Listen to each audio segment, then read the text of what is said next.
Hi, welcome to Real Magic Review. My name is Steve Faulkner and I'm delighted today to be talking about the cassette deck and the Omni cassette by Gary Cross.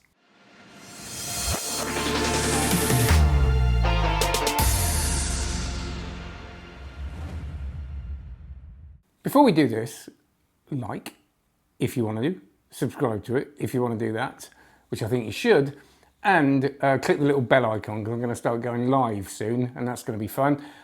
Check out onlinemagic.co, that's my membership site. Hundreds of videos, rope magic, coin magic, from beginner to professional, loads of card magic, mentalism. I feel like I've got to go through them now. Sponge, I don't want to, loads. The live sessions every week, all uploaded. There's 200 of them nearly now, so isn't that exciting?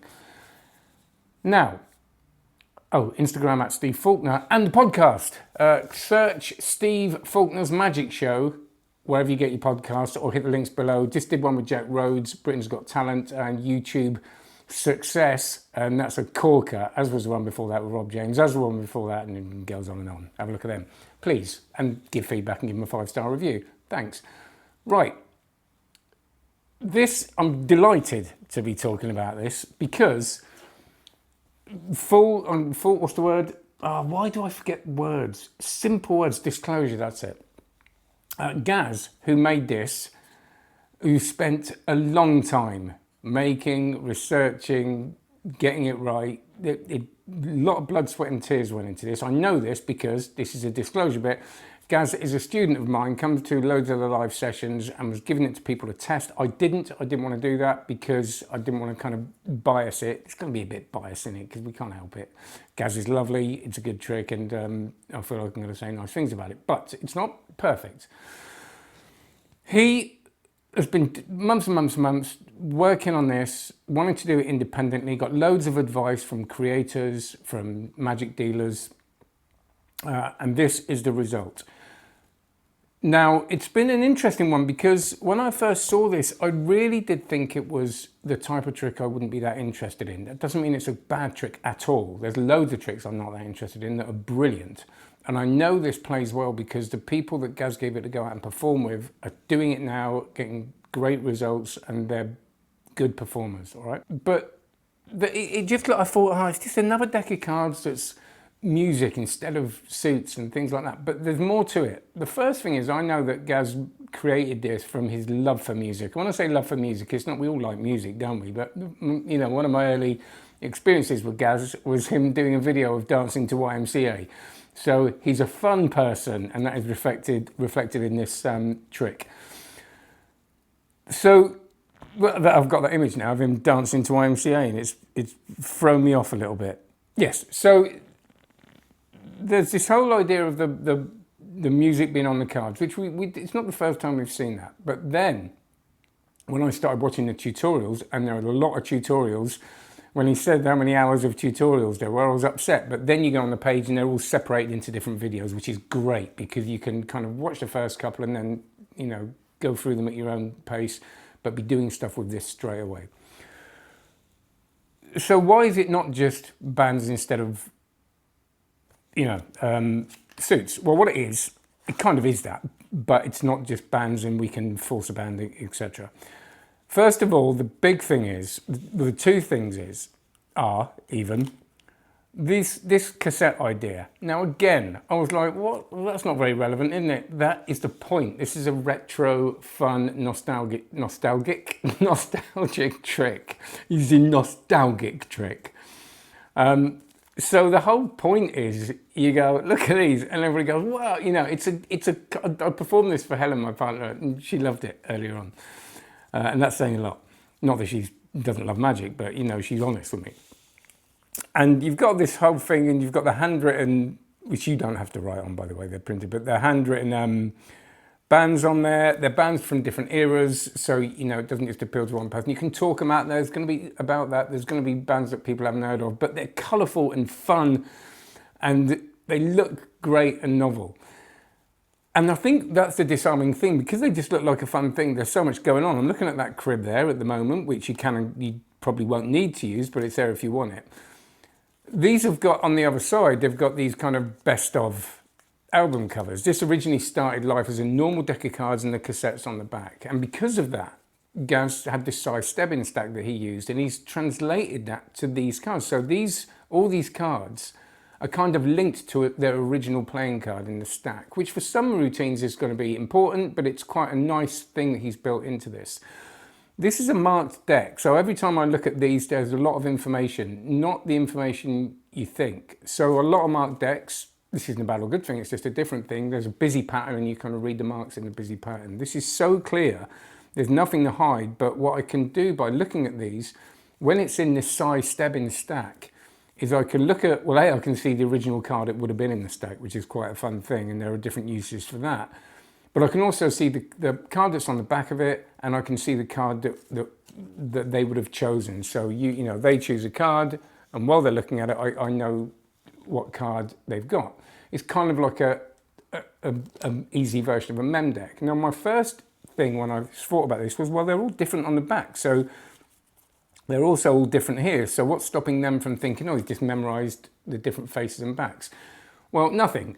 So you could argue it's not quite as strong as them thinking all the backs are the same, but it doesn't mean these routines aren't strong when you start routining them, if you see what I mean.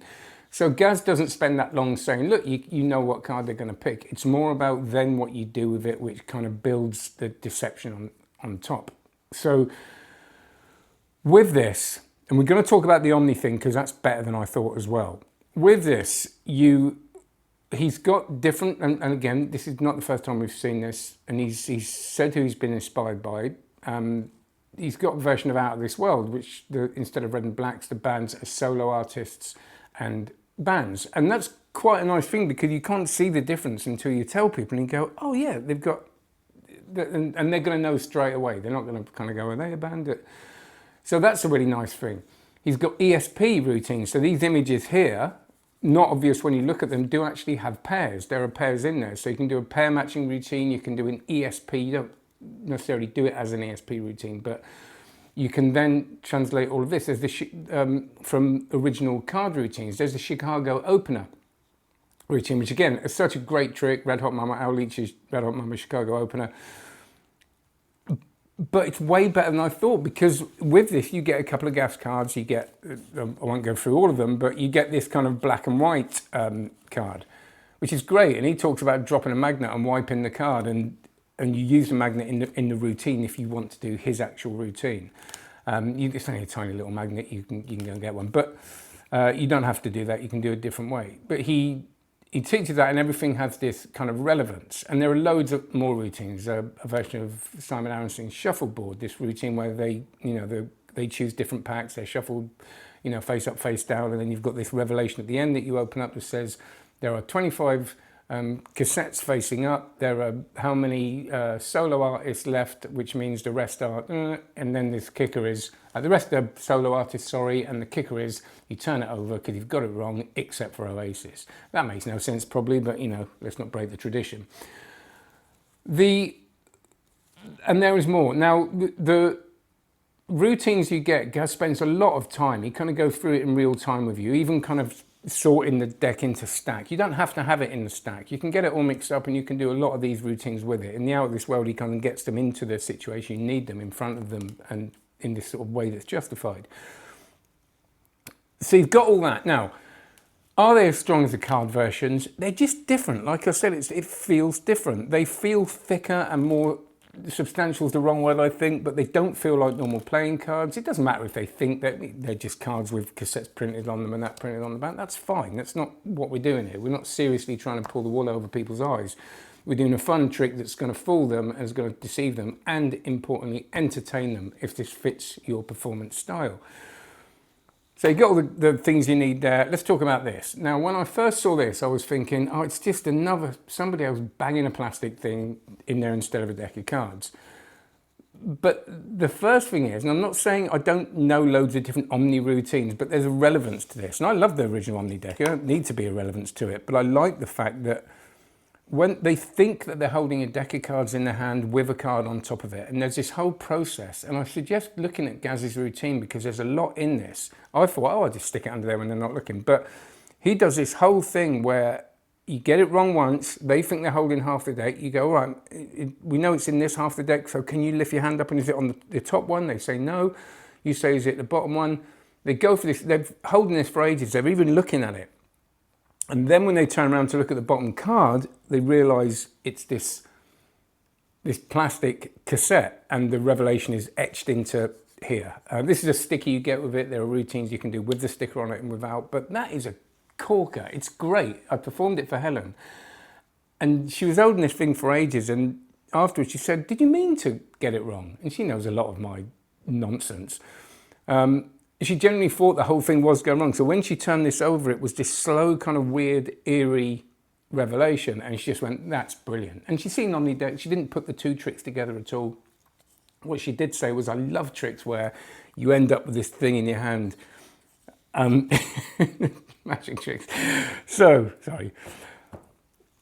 This is, I'm so pleased, he says with a slightly squeaky voice, because I genuinely thought, I don't think this is going to be my thing. Now, will I perform this at a gig?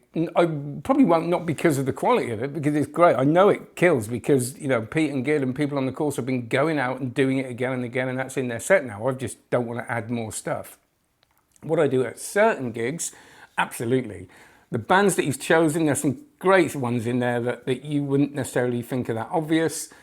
There's QR codes on 3 of these, which is a nice addition you can do. Yes, they are not playing cards, but you can say to someone, what's your favourite card? If they happen to say the one that a lot of people say, you force this card, and there's nothing to do with a playing card. You say, just scan that QR code. You see, look, nearly all of these haven't got QR codes on them.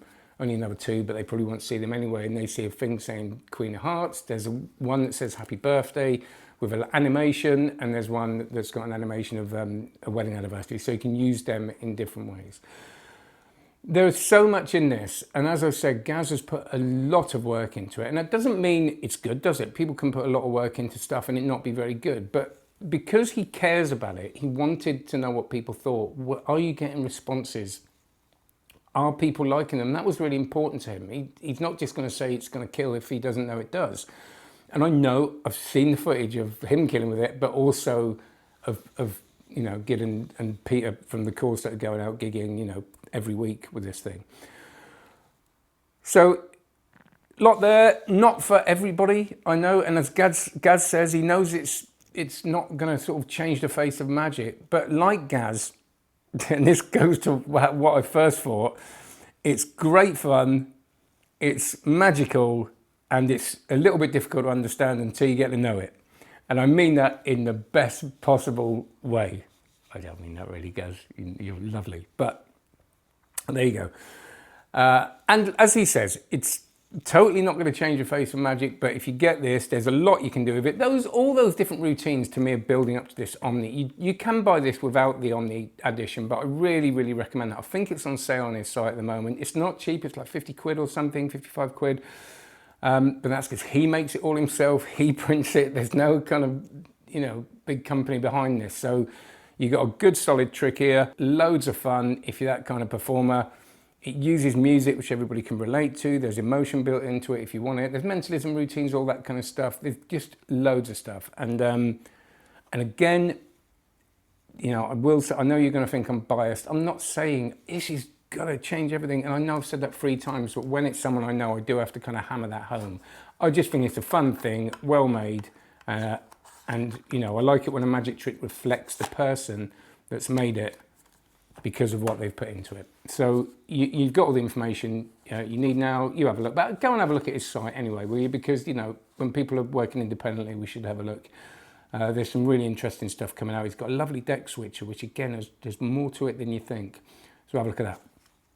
There you go. Thanks very much. Have a great one. Any questions, do let me know. Like and subscribe. Check out onlinemagic.co. Check out the podcast Steve Faulkner's Magic Show. The links will be below.